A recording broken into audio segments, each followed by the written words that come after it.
नमस्कार। राजकीय उच्च प्राथमिक विद्यालय और डबोक से मैं यशवंत आमेटा आप सभी का स्वागत करता हूं। विद्यार्थियों, आज हम लेकर आए हैं कक्षा 8 के लिए विज्ञान का पहला पाठ फसल उत्पादन एवं प्रबंध। क्योंकि अभी तक जो मैंने कुछ वीडियो डाले थे वो संस्कृत के थे, आज से कक्षा 8 के विद्यार्थियों को हमने शुरू किया है ताकि कुछ पाठ विज्ञान के इनके हो जाएं। तो पहला पाठ है आपके लिए फसल उत्पादन एवं प्रबंध। सबसे पहले फसल शब्द से परिचित हों उससे पहले हम जानने का प्रयास करें कि प्राचीन काल में मानव किस प्रकार से थे, उनका विकास किस प्रकार से हुआ था। जैसा कि हम जानते हैं कि 10,000 साल से पहले मानव का जो विकास था वो एक घुमंतु रूप में था। मनुष्य जो थे वो घूमते रहते थे, घूम करके अपनी आजीविका चलाते। जैसे जहाँ फल मिल गया वहाँ फल खा लिया, जहाँ कुछ भी खाद्य सामग्री मिली उसे खा लिया, वन्य पशु भी हो सकते थे। इस प्रकार से उनकी गुजर बसर होती रहती थी। उसके बाद धीरे धीरे उनका विकास होना शुरुआत हुई, जो कि आपने इतिहास में पढ़ा होगा। पाषाण काल और अलग अलग उनकी जो सभ्यताएं विकसित हुई उस प्रकार से उनका विकास हुआ। तो धीरे धीरे उनको बीज से उनसे परिचय हुआ। बीज के बाद उनसे पौधों का निर्माण करना उन्होंने शुरू किया। धीरे धीरे वो फसल तक आ जाए। तो हमारा जो पाठ यहाँ से शुरू होता है कि फसल का उत्पादन और उसका प्रबंध। तो सबसे पहले हम जानें कि फसल कहते किसको हैं।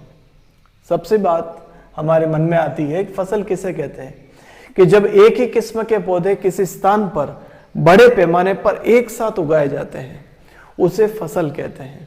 यानी कि हमारा जो खेत है, लगभग हम मानते हैं किसी का 10 बीघा खेत है, 20 बीघा है, 5 बीघा है, उस एक ही खेत में एक ही प्रकार के पौधे जब एक साथ उगाए जाते हैं उसे हम फसल कहते हैं। जैसे वर्तमान समय खरीफ की फसल का है, तो अभी आप देख रहे होंगे कि जितने जो खेत हैं उनमें आपको मक्का की फसल दिख रही होगी, है ना। तो मक्का की फसल जो होती है वो खरीफ की फसल होती है, जिसको हम आगे पढ़ रहे हैं। तो फसल की परिभाषा क्या हुई कि एक ही किस्म के पौधे जब किसी बड़े भूभाग पर या एक बड़े क्षेत्र में उगाए जाते हैं उसे हम फसल कहते हैं। दूसरी बात, फसल कितने प्रकार की होती है। तो फसल के 2 भेद माने गए हैं। पहला भेद है खरीफ की फसल और दूसरी है रबी की फसल। तो परीक्षा में भी आपको ध्यान देना है, परीक्षा में भी इसी प्रकार से प्रश्न बनेंगे। पहला बनेगा फसल किसे कहते हैं, आपको परिभाषा याद करनी है। दूसरी बात, फसल के भेद कितने। फसल के मुख्य रूप से 2 भेद हैं। तीसरा एक भेद और है जो मैं आपको पढ़ाऊंगा, जिसे हम जायद की फसल कहते हैं। ये हम अप्रैल के बाद बोते हैं और जून में इसको काट लेते हैं। ये सब्जियों की है जिसमें ककड़ी, पपीता इस तरह के लिए जाते हैं। लेकिन मुख्य तौर पर फसल के 2 भेद हैं। अब खरीफ की फसल किसे कहते हैं, इससे वर्षा ऋतु की फसल कहते हैं। एक प्रश्न ये भी बन जाएगा।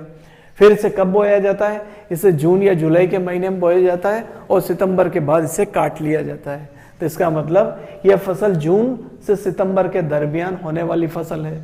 तो ऐसी फसल जो जून या जुलाई के माह में बोई जाती है और सितंबर के बाद काट ली जाती है उसे हम कहते हैं खरीफ की फसल।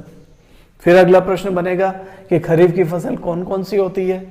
आप उत्तर देंगे चावल, मक्का, सोयाबीन, मूंगफली, कपास इत्यादि। अब बात यह आती है कि चावल को हम धान भी कहते हैं। कभी कभी परीक्षा में धान शब्द लिखा हुआ आता है, धान का अर्थ चावल ही होता है। दूसरी फसल है रबी की फसल। इसे शीत ऋतु की फसल कहते हैं। यह अक्टूबर नवंबर के माह में बोई जाती है और मार्च या मार्च के बाद वाले महीने में काटी जाती है।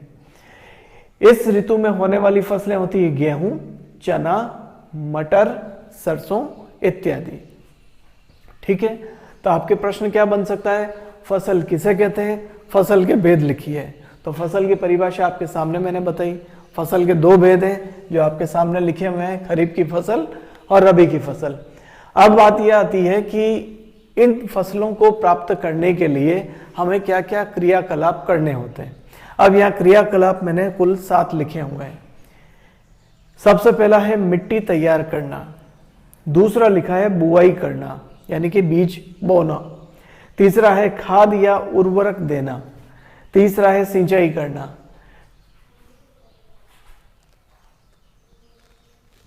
अगला है खरपतवार से सुरक्षा करना।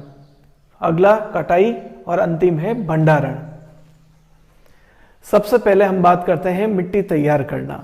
मिट्टी तैयार करने का तात्पर्य यह है कि जो खेत की मिट्टी है, जब हम इसे हल से जोतते हैं, जब इसकी जुताई करते हैं, तो मिट्टी जो होती है उलट पुलट होती है। उलट पुलट होने से क्या होता है कि ये मिट्टी पोली हो जाती है। इसके अंतर्गत ऑक्सीजन की मात्रा या हवा की मात्रा उसमें पर्याप्त मात्रा में चली जाती है। अगर आप ये पोली नहीं करते हैं तो बीज बोने के बाद जो जड़ों को ऑक्सीजन की आवश्यकता होती है या उसे हवा की आवश्यकता होती है वो नहीं मिल पाती है और उससे पौधों का विकास नहीं होता है। तो पौधों का प्रभावी विकास हो इसके लिए हम मिट्टी को पोला करते हैं, उसको हल से जुताई करते हैं। जुताई में मुख्य रूप से दो का काम हम लेते हैं, हल का लेते हैं और एक कल्टीवेटर का लेते हैं। हल जो पारंपरिक मैंने एक रेखा चित्र के द्वारा बता रखा है, किसान जो बैलों की सहायता से या अन्य किसी पशुओं की सहायता से इस हल से भी जुताई करते हैं, यानी उस खेत को जोतने का काम करते हैं। इस हल में ध्यान रखना कि हल का जो तिकोना भाग है ये वाला, यहाँ एक लोहे की पत्ती लगी होती है, इसे फॉल कहते हैं, और ऊपर जो लकड़ी का जो भाग है इसे हल शेफ्ट कहते हैं। कभी ऐसा प्रश्न आ जाए तो आपको ध्यान रहे। दूसरा होता है कल्टीवेटर। कल्टीवेटर ट्रैक्टर के पीछे लगता है जिससे कि आप आसानी से खेत को जोतने का अभ्यास कर सकते हैं। उसके बाद आती है बुआई। बुआई का अर्थ होता है कि जब खेत पोला हो गया, खेत को आपने जोत लिया, उसमें निश्चित दूरी के ऊपर बीज वपन करना, यानी बीज डालना, जिससे कि फसल उत्पन्न हो। जब बुआई हो जाती है उसके बाद समय निर्धारित होने के बाद उसमें खाद या उर्वरक डाले जाते हैं। खाद वस्तुतः क्या होते हैं, ये प्राकृतिक जैविक पदार्थ होते हैं जो आपके प्राकृतिक अपशिष्टों से तैयार होते हैं। दूसरी ओर उर्वरक ये रासायनिक पदार्थ होते हैं जो कृत्रिम तरीके से मशीनों के द्वारा फैक्ट्रियों में तैयार होते हैं। इससे भी भूमि की जो उर्वरक क्षमता है वो बढ़ाई जाती है। खाद होते हैं जैविक पदार्थ और ये अजैविक होते हैं, कृत्रिम होते हैं, रासायनिक पदार्थ होते हैं। फिर होती है सिंचाई। जब आप बुआई कर लेते हैं, खाद दे देते हैं, उसके बाद किसी भी फसल को एक निश्चित दरमियान में आपको सिंचाई करनी होती है। वो सिंचाई आप अलग अलग तरीके से करते हैं, स्प्रिंकलर के द्वारा या अन्य जो भी सुविधाएं होती है, नलकूप के द्वारा, रहट के द्वारा, जो आपके पास सुविधा होती है उसके माध्यम से हम खेत में सिंचाई करते हैं। उसके बाद जब फसल उत्पन्न होने लगती है तो आसपास क्या होते हैं, बहुत सारी ऐसी वनस्पतियां भी उगती है जो कि हमारी फसलों को नुकसान पहुंचाती है। ऐसी वनस्पतियों को हम कहते हैं खरपतवार। इन खरपतवार को आपको इस कुदाली की सहायता से हटाना होता है। अगर आप नहीं हटाते हैं तो क्या होगा कि आपकी मुख्य जो फसल है उसको खराब कर देगी। उसके बाद में जब आपकी फसल पक जाती है, एक निश्चित समय अंतराल के बाद 3 महीने 4 महीने के बाद जब आपकी फसल पकती है, उसको सूखने के बाद काट लिया जाता है और काटने के बाद उसे सुरक्षित भंडारण किया जाता है। इस प्रकार से यह पाठ को मैंने संक्षिप्त रूप में आपके सामने लिया है ताकि आप घर पर इस पाठ को पढ़ें और जो बिंदु मैंने लिखे हैं ये सारे आपको किताब में विस्तृत रूप में दिए गए हैं। आपका कार्य यह है विद्यार्थियों कि आप इन बिंदुओं को गहराई से पढ़ना है और अभ्यास करना है। और किसी भी प्रकार की कोई समस्या आती है तो अपने इस विद्यालय का जो व्हाट्सएप ग्रुप बना रखा है जिसमें हमारे विद्यालय के सभी विद्यार्थी जुड़े हुए हैं, वे इसके ऊपर अपना समस्याएं हैं वो लिख करके डालें, बोल करके डालें, किसी भी रूप में आप उसे डाल सकते हैं।